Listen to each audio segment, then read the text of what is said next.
How to fix Windows 10 activation error. If you're seeing the Windows 10 activation error 0x803FA067, don't worry, I've got you covered. In this video, I'll walk you through the step-by-step method to fix this error. So let's get started.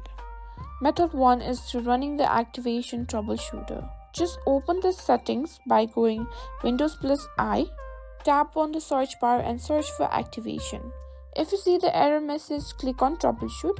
Wait for Windows to detect the issue and follow the suggested fixes. If this worked, great. If not, let's move on to the next step. Next is to use a valid product key. On activation settings, here you can see change product key. Simply tap on it and enter a valid Windows 10 Pro key if you're upgrading. Click next, then activate. If you don't have a key, you may need to purchase a legitimate one from Microsoft. Lastly, let's check our Windows update. If there's any update available, simply try to update it. Simply tap on check for updates. If none of these methods work, you may need to contact Microsoft support. And that's it. This method should help you fix the Windows 10 activation error. If you found this video helpful, don't forget to give it a thumbs up and subscribe for more tech tips and tricks.